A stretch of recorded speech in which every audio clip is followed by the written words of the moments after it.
2025년 6월 10일 새벽 2시 50분. 대구 달서구 장기동의 한 평범한 아파트 단지. 모두가 깊이 잠든 고요한 시각. 아파트 외벽에 가스 배관을 타고 조용히 기어오르는 검은 그림자가 있었습니다. 복면을 쓴 정체불명의 이 괴한은 한층 한층 오르더니 이윽고 6층에 도착했어요. 잠시 후 능숙하게 창문을 열고 결국 집 안으로 침입하는데요. 야심한 시각, 기괴하게 가스 배관을 기어오르는 그는 과연 누구일까요? 그리고 그는 무슨 짓을 하고 있는 걸까요? 안녕하세요. 실제 범죄 사건 이야기 차근차근 이야기해드리는 알고 싶은 이야기 J 채널입니다. 스릴러, 영화, 소설, 줄거리 이야기해드리는 영상도 만들고 있으니까요. 이런 이야기 좋아하시는 분들 구독 부탁드립니다. 오늘은 2가지 실제 사건 준비했는데요. 이야기 전개되는 과정이라든가 아니면 이 중간중간에 발생하는 일들이 좀 소름 끼치고 뒷목이 좀 당깁니다. 2 이야기 모두 끝까지 들어주시고 결론이 어떻게 나는지까지도 지켜보시죠. 그럼 오늘의 이야기 시작하겠습니다. 야심한 밤에 가스 배관을 타고 아파트 6층까지 기어올라 창문을 넘어 침입한 괴한은 곧장 안방으로 향했어요. 그곳에는 52살의 여성 A씨가 잠들어 있었습니다. 잠시 후 이 안방으로부터 흘러나온 날카로운 비명소리가 정적을 깨며 집안 가득 울려 퍼지는데요. 옆방에서 잠을 자고 있었던 A씨의 딸이 이 비명소리에 놀라서 헐레벌떡 뛰어나왔어요. 그녀의 눈앞에는 차마 믿기 힘든 광경이 펼쳐져 있었습니다. 거실 바닥에는 어머니 A씨가 피를 흘린 채 쓰러져 있었고요. 현관문 너머로는 복면을 쓴 웬 남자가 황급히 달아나는 뒷모습이 보였어요. A씨는 곧바로 병원으로 긴급 이송됐지만 흉기에 10여 차례나 찔린 상처가 너무 깊어서 결국 사건이 발생한 지 약 1시간 만에 안타깝게도 숨을 거두고 말았습니다. 신고를 받고 출동한 경찰이 마주한 현장은 일반적인 침입 사건이랑은 뭔가 좀 달랐어요. 피해자의 집은 들으셨다시피 아파트 6층이었는데 사건 당시에 현관문이 안쪽에서 굳게 잠겨 있었고 또 강제로 개방한 흔적도 없었습니다. 외부에서 침입한 흔적이라고는 열려있던 거실 창문뿐이었죠. 감식반이 손전등으로 건물 외벽을 비추자 1층부터 아파트 꼭대기층까지 가스 배관이 수직으로 연결돼 있었어요. 그러니까 범인 입장에서는 위험을 감수하기만 하면 이 가스 배관을 타고 건물 끝까지 올라갈 수가 있는 거였죠. 경찰은 주변의 CCTV와 아파트 주차장에 세워져 있던 차량들의 블랙박스 영상까지 모두 확보해서 분석해 보는데요. 그 결과 범행이 일어난 시간대에 한 남성이 아파트 외벽에 가스 배관을 타고 6층까지 올라가는 모습이 포착됐습니다. 범인은 지문을 남기지 않기 위해서인지 코팅 장갑을 착용하고 있었고 얼굴 역시 복면으로 철저히 가린 상태였어요. 그런데 이렇게 조사를 이어가던 중에 피해자, 사망한 A씨의 신원을 확인하는 과정에서 한 가지 충격적인 사실이 드러났습니다. 숨진 여성 A씨는 이미 경찰의 신변 보호 대상자였던 거예요. 그러니까 신변 보호 대상자가 버젓이 살해를 당한 겁니다. 그녀의 집 앞에는 안면 인식 기능을 갖춘 지능형 CCTV가 설치되어 있었고요. 또 손목에는 경찰이 제공한 스마트워치까지 채워져 있었어요. 하지만 이 모든 보안 장치에도 불구하고 범인은 CCTV가 비추지 않는 아파트 외벽이라는 사각지대를 이용해서 집 안으로 침입해 들어왔던 거죠. 그렇다면 이 A씨는 과연 누구로부터 신변을 보호받아야 되는 그런 상황이었던 걸까요? 경찰은 곧바로 용의자를 특정합니다. 이 A씨를 지속적으로 스토킹하고 또 커터칼로 위협해서 특수 협박 혐의로 기소돼 있던 남자가 있었거든요. 바로 48살의 윤정우. 윤 씨는 이 살인사건이 발생하기 약 1달 반 전인 2025년 4월 21일 A씨가 살고 있었던 아파트 복도에서 그녀를 칼로 위협한 뒤 현장에서 도주한 적이 있었습니다. 당시 사건을 접수한 경찰은 곧 윤 씨를 체포했고 사건의 심각성을 고려해서 구속영장을 청구했어요. 그러나 법원은 사건을 조금 다르게 본 듯 했습니다. 윤 씨가 수사기관의 조사에 성실하게 응하고 있으며 이미 수사기관이 범죄 사실을 입증할 만한 증거를 충분히 확보한 상태이기 때문에 증거인멸 우려도 낮다고 판단을 했어요. 또한 그가 10년 이상 동종 전과도 없고 주거지도 일정해서 도주 우려가 없다라는 이유로 구속의 필요성을 인정하기 어렵다며 구속영장을 기각한 겁니다. 상황이 이렇게 되자 윤 씨의 보복이 두려웠던 피해자 A 씨는 곧바로 법원에 접근 금지 신청을 하고 동시에 경찰에도 신변 보호 조치를 요청했어요. 그러니까 피해자로서는 본인의 안전을 위해서 최선을 다해 이런저런 조치들을 다 취한 겁니다. 그녀의 신변 보호 조치 요청에 따라 5월 14일 법원은 윤 씨에게 피해자에 대한 접근 및 연락 금지 명령을 내렸어요. 경찰 역시 A씨를 신변보호 대상자로 등록하고 고위험군으로 분류해서 안전을 위한 여러 예방 조치를 시행했습니다. A씨 집 현관 앞에 지능형 CCTV를 설치해서 수상한 인물이 접근할 경우에 얼굴을 인식해 기록하고 감시하도록 했고요. A씨한테 위급 상황이 발생할 경우 버튼을 눌러서 즉시 경찰에 신고를 할 수 있도록 스마트워치도 지급했죠. 그러니까 이렇게 나름대로 안전을 위한 대비를 다 했는데도 윤정우가 이걸 다 기를 쓰고 피해가는 바람에 이런 끔찍한 일이 터진 거예요. 용의자 윤정우는 당시 48살로 키 177cm가량의 마른 체형, 그리고 다리에 문신이 있는 것이 특징이었어요. 그와 피해자 A씨는 2025년 1월부터 4월경까지 약 4개월간 교제하던 사이였습니다.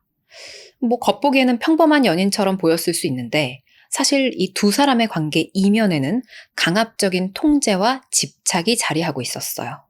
윤정우는 A씨에게 생활비를 지급한다는 구실로 그녀가 직업활동을 하지 못하도록 막고 있었고 또 심지어 그녀의 일거수일투족을 통제하려 들었습니다. 결국 A씨는 이러한 행동이 연인 사이의 관심을 넘어선 강압적인 통제와 집착이라고 느끼고 윤 씨에게 이별을 통보한 뒤 연락을 차단했어요. 그런데 사실 윤 씨는 교제 기간 중에도 이미 범죄로 볼 수 있는 행동들을 여러 차례 보이면서 조금씩 위험한 모습을 드러내고 있었습니다. 그는 2025년 1월에서 2월 사이 휴대전화로 A씨의 신체를 4차례나 몰래 촬영했어요. 또 2월 6일에는 다른 남성에게서 전화가 온다는 이유로 과도를 들이대면서 A씨를 협박하기도 했습니다. 이어 4월 11일에는 몰래 촬영한 신체 사진을 유포하겠다면서 협박까지 했고요. 이로부터 열흘 뒤인 4월 21일에는 A씨가 살고 있던 아파트 복도로 찾아와서 커터칼로 그녀를 위협했다가 결국 체포가 됐던 거예요. 하지만 불구속 상태로 풀려난 윤정우는 법원의 접근 금지 명령을 비웃기라도 하듯 6월 10일 범행을 저지르기 전까지 지속적으로 이 피해자 A씨에게 접근하고 문자 메시지를 전송하는 등 스토킹을 멈추지 않았습니다. 비록 구속영장이 기각돼서 풀려나긴 했지만 윤 씨는 당시 음주운전 집행유예 기간 중이었기 때문에 이번 사건으로 처벌을 받게 되면 실형을 피하기 어려울 거라는 두려움을 느끼고 있었어요. 그러니까 음주운전까지 했네요. 가지가지하죠. 근데 어이없게도 윤 씨는 이 모든 상황이 피해자 A씨가 신고를 했기 때문이라고 생각을 했습니다. 그리고 그 분노는 점점 더 위험한 방향으로 번져가기 시작했어요. 그는 주변 지인들한테 A씨를 죽여버리겠다 라는 말을 내뱉으면서 노골적인 적개심을 드러내왔고 결국 보복살인이라는 극단적인 선택을 하게 됐던 겁니다. 윤 씨는 범행이 있기 며칠 전부터 피해자의 아파트를 여러 차례 방문해서 침입을 위한 준비를 했어요. 경찰의 눈을 피해 집 안으로 들어갈 수 있는 방법이 뭐가 있을까 살펴보기 시작하는데요. 그 과정에서 현관 앞에 설치된 CCTV가 복도랑 현관문 방향 쪽만 비춘다는 사실을 파악한 겁니다. 사실 복도랑 현관문까지 이렇게 다 비추고 있으면 범행 포기해야겠다 하는 게 일반적인 거잖아요. 범행을 저지르는 것 자체가 일반적이진 않지만. 근데 이 미쳐버린 윤정우는 감시의 눈을 피해서 아파트 외벽에 설치된 가스 배관을 타고 기어 올라가서 6층 창문으로 침입하면 되겠다라는 미친 생각을 하고 무모한 계획을 세웁니다.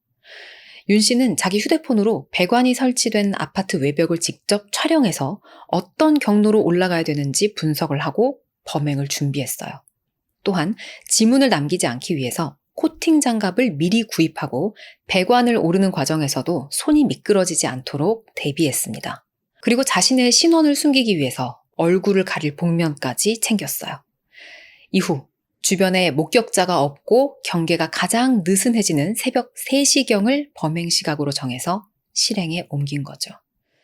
그렇게 계획한 대로 A씨를 살해한 윤씨는 지인에게 아버지 산소에 다녀오겠다며 빌린 차량을 몰고 대구를 벗어나서 자기의 연고지인 세종시 조치원으로 향했습니다.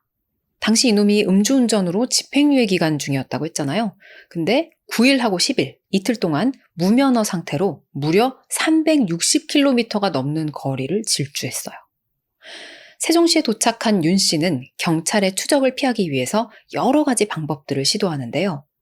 그는 위치 추적을 피하기 위해서 차량을 버리면서 자기 휴대전화랑 소지품까지 전부 다 차 안에다가 그대로 두고 떠났습니다. 이후에 현금으로 택시를 타고 자기가 지리에 익숙한 세종시 북앙면의 한 야산으로 숨어들었어요. 그 과정에서 잠시 머물렀던 이 윤 씨 아버지의 산소 앞에는 그가 구입한 것으로 보이는 소주병이 발견됐습니다. 이 단서를 토대로 충청북도 경찰청까지 수사에 합류를 하면서 경찰 기동대 수백 명이 북앙면 일대 야산을 중심으로 대대적인 수색 작업을 벌이기도 했어요. 윤 씨는 도주 중에 인근 저수지에서 극단적인 선택을 한 것을 암시하는 듯한 내용의 메모를 남겨놨습니다. 그러나 실제로 저수지에 투신을 하지는 않았어요. 오히려 야산에 숨어들어서 꾸역꾸역 살아있으면서 자신의 범행과 관련한 수사 상황들을 모두 살피며 도주 행각을 이어갔죠.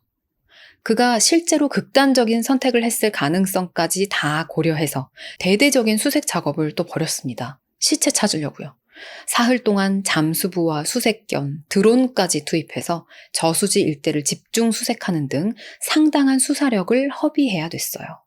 이후 윤 씨는 경찰의 수색망이 점점 좁혀오자 이번에는 오토바이를 훔쳐서 번호판을 떼어낸 채로 CCTV 감시망을 피해 청주시 일대를 돌아다니다가 다시 야산으로 숨어들었습니다.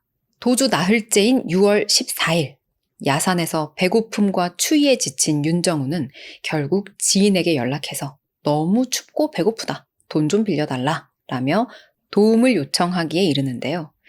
이 연락을 포착한 경찰은 약속 장소 인근에서 잠복 근무를 하며 윤 씨가 나타나길 기다렸어요.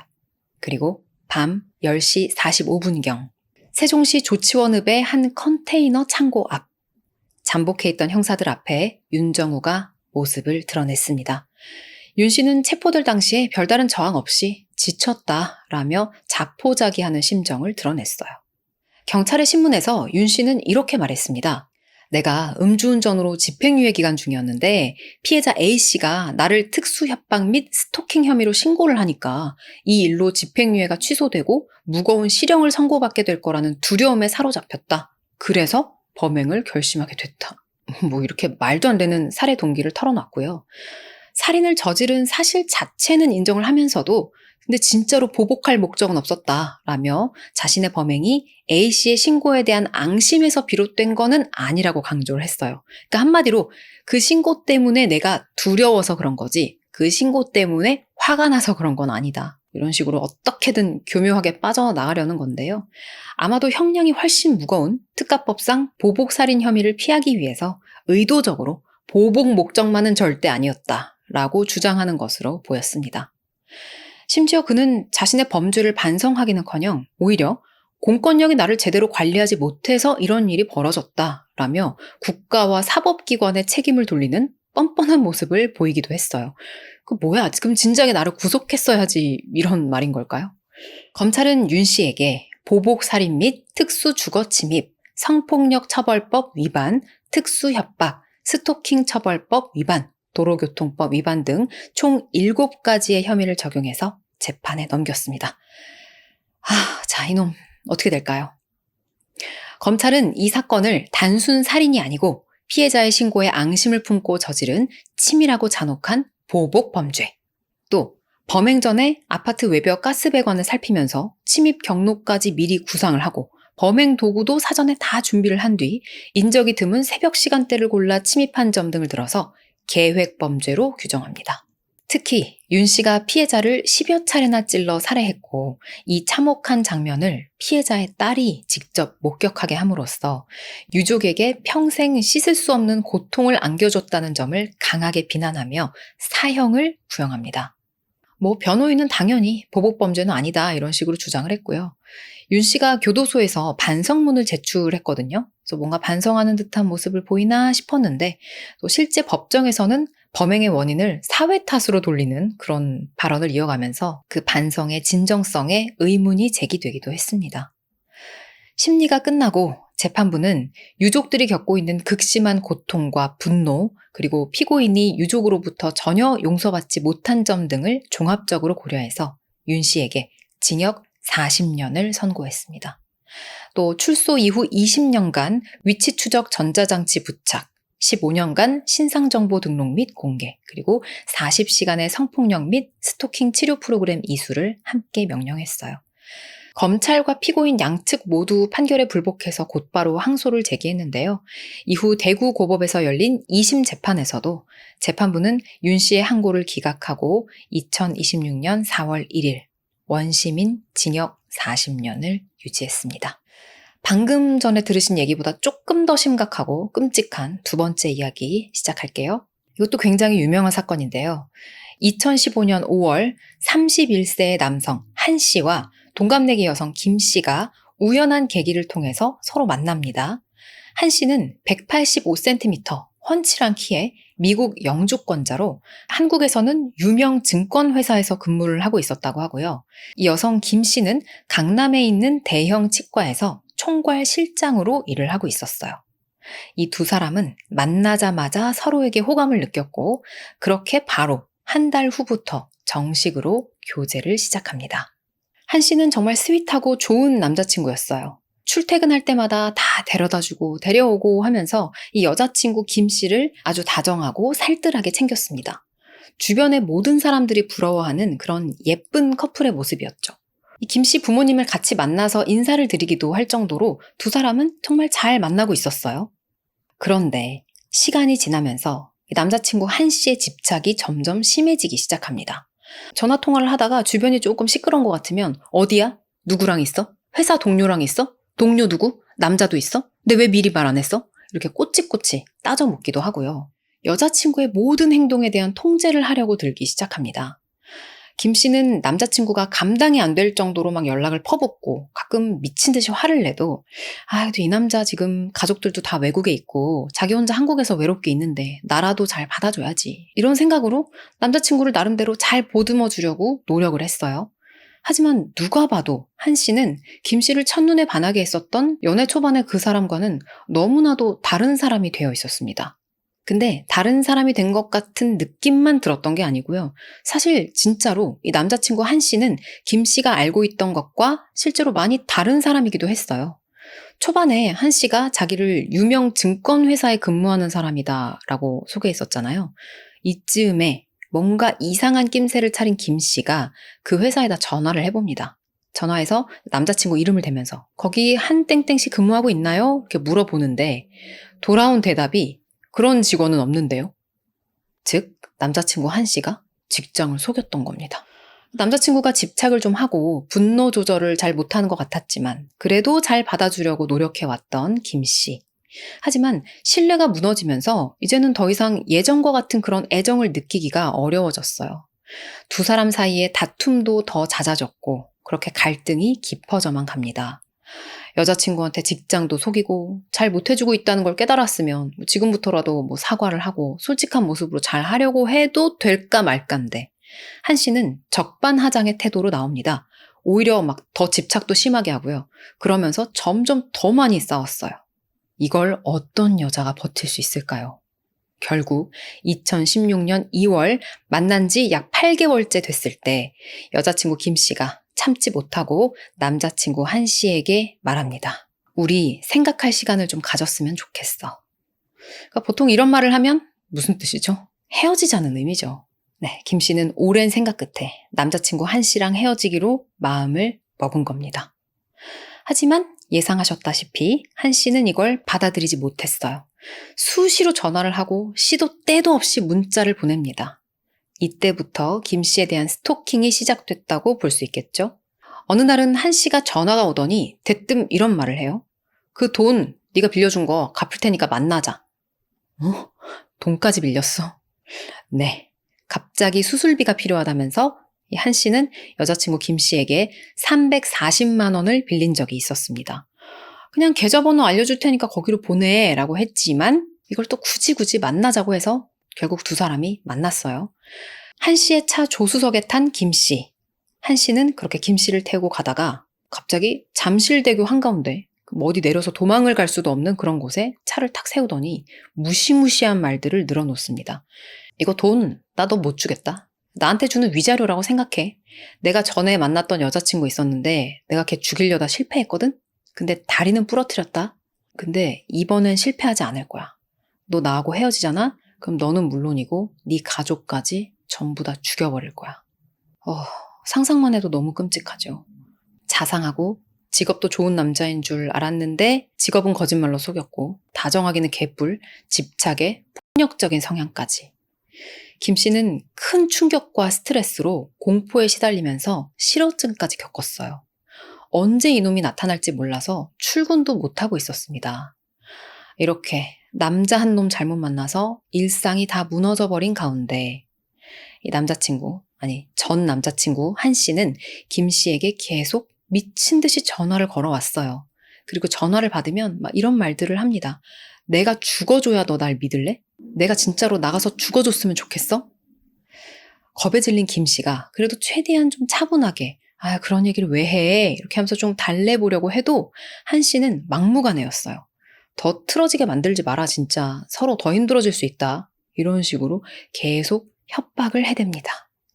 너를 죽이겠다고 했다가 자기가 죽겠다고도 했다가 이 상황을 대체 김 씨가 어떻게 빠져나가야 될까요?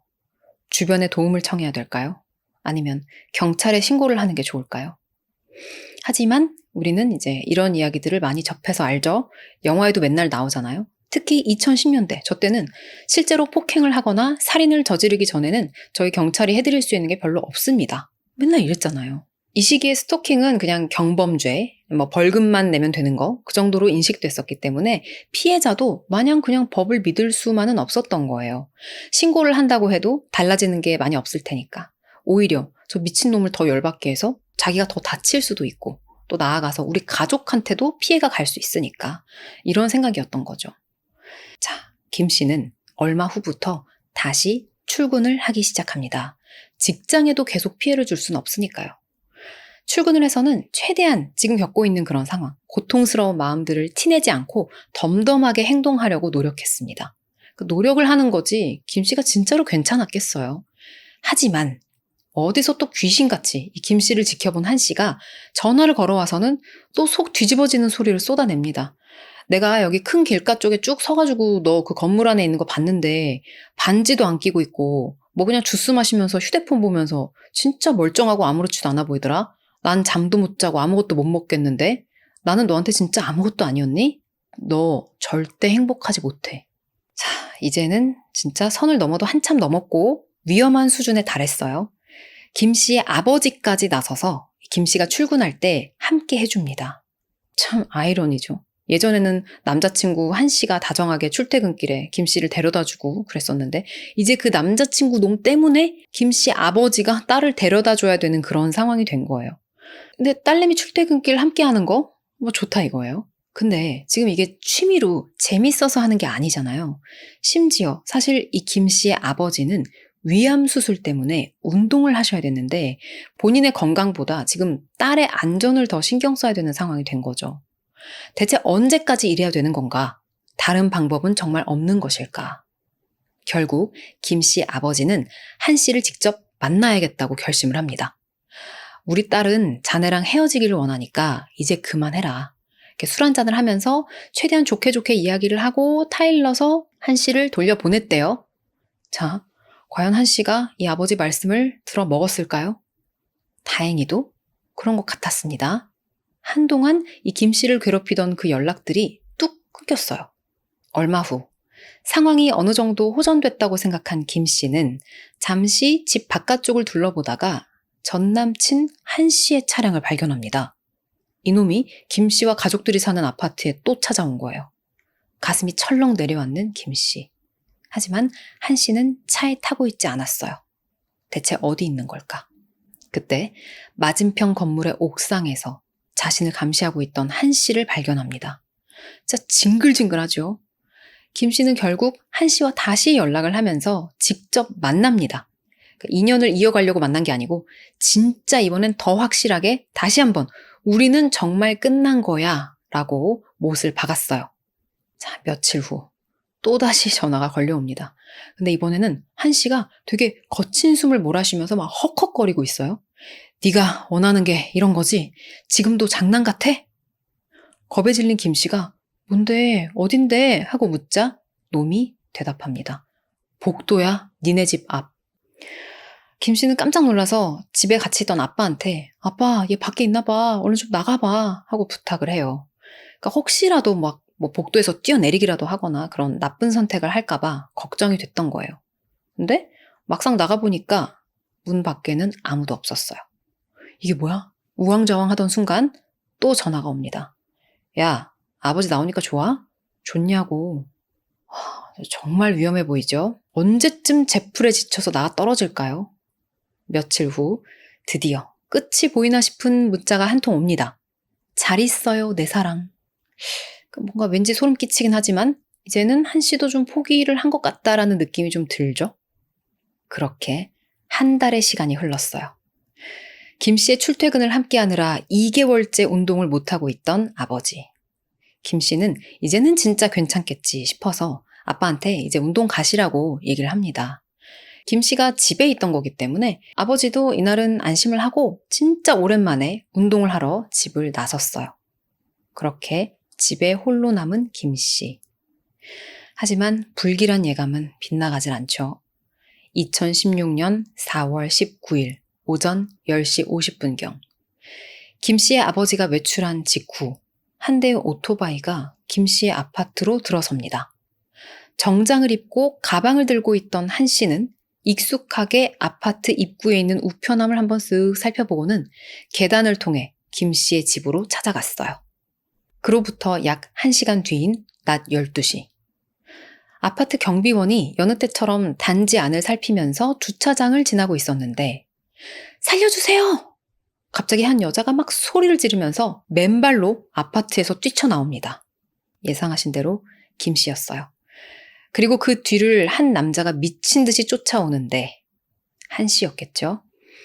한 씨는 김 씨를 붙잡고는 경비원이 어떻게 말려볼 틈도 없이 흉기를 집어들고 김 씨를 사정없이 찔러버렸어요. 자, 이렇게 벌건 대낮에 주차장에서 살인사건이 벌어집니다. 한 씨는 타고 왔던 오토바이를 타고 도망쳐버렸어요. 신고를 받고 6개의 강력팀이 동원돼서 수사 및 수색을 진행했고요. 사건 발생 다음 날 놈은 현장에서 약 15km 떨어진 경기도 구리시의 비닐하우스 옆에서 붙잡혔습니다.